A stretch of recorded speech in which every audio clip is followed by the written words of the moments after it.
So in Nagaland, the classrooms are at the center of a growing debate this morning. What was intended as an administrative exercise to reconfigure and rationalize schools has now sparked widespread concern. From teachers' shortages in remote districts to allegations of hasty implementations, the state's education reforms are facing serious questions on equity, planning and impact. As reported by Eastern Mirror, the rationalization of teachers, which was meant to strengthen the education system, has instead exposed deep structural gaps, particularly in Eastern Nagaland. With schools disrupted and voices rising, the key question remains, can reform succeed without consultation and balance? That's the question that remains. So let's try to break down what led to this decision and why it triggered resistance and what it means for the future of education in Nagaland. In Nagaland, the Department of School Education, DOSE, has been working on rationalizing the distribution of teachers across government schools, essentially redistributing or reallocating teachers based on need, subject shortage, enrollment and other criteria statewide. This process is meant to address surplus teacher in some districts and shortages in others, unequal subject teacher availability, especially math, science, Hindi, unsustainable maintenance of very low enrollment schools and poor pupil-teacher ratios in certain pockets. This rationalization process, sometimes described as reconfiguration of school staffing, is tied to ongoing reform efforts, including aligning with National Education Policy (NEP) 2020 goals and overall quality improvement. Coming back to 2025, in August and September, the Eastern Naga Student Federation (ENSF), the principal student body representing tribes in Eastern Nagaland, criticized the rationalization order on these grounds. Teachers were transferred out without relievers being posted, and this created critical shortages in schools. Many schools were left without key subject teachers, and the policy contravened established departmental guidelines about transfer timelines and replacement requirements. In response, ENSF launched democratic agitations, including sealing education offices and closing government schools across districts such as Mon, Tuan Sang, Kipire, Longlang, Noklak and Shamato.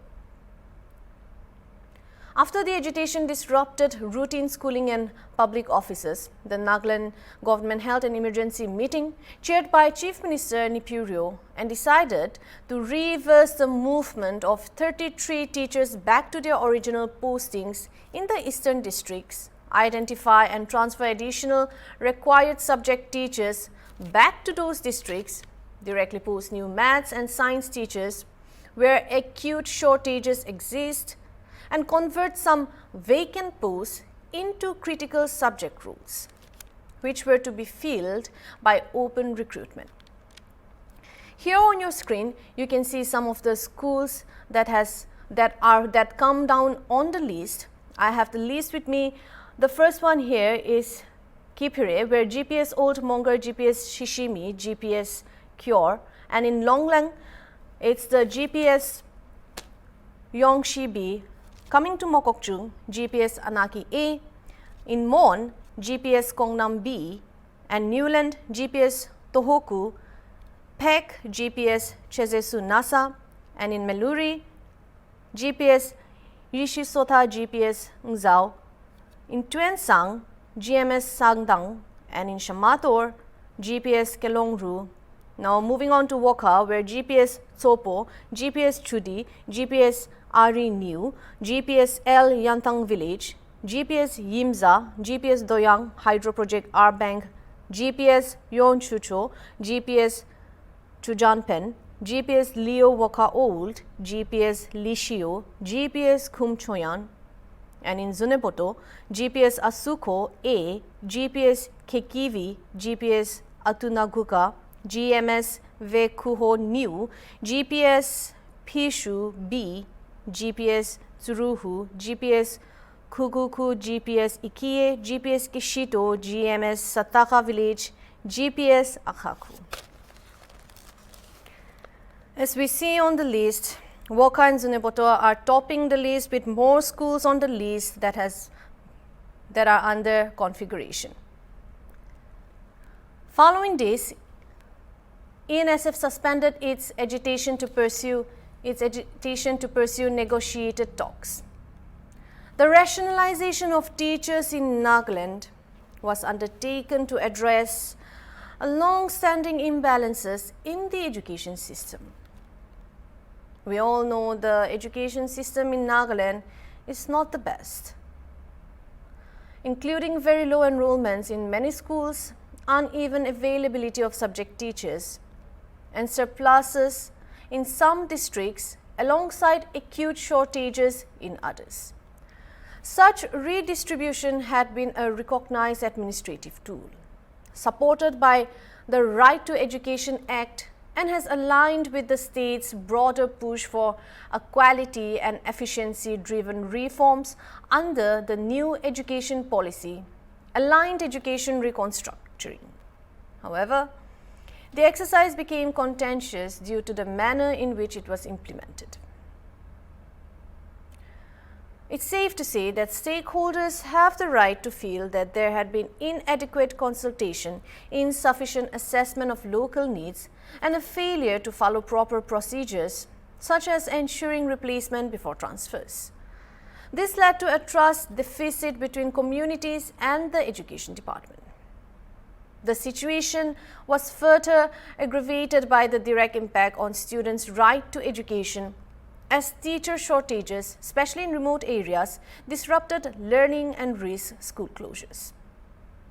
Now, when we talk about school closures, one of the main questions that also arises is, what about the children there? What about the students there? What about their further education? It is something to think about because in Eastern Nagaland, the issue also touched on deeper ethnic and also regional sensitivities, reflecting long-standing concerns about equitable development and fair resource allocation. Overall, the matter remains significant because while rationalization had the potential to improve education quality, if implemented carefully, poorly executed transfers had the capacity to harm teachers or the teacher morale, weaken governance credibility, and also strain social cohesion by turning education policy into a regional flashpoint. The reconfiguration of Nagaland school, more precisely the rationalization of teachers' postings, was and is a legitimate government attempt to optimize human resource in education.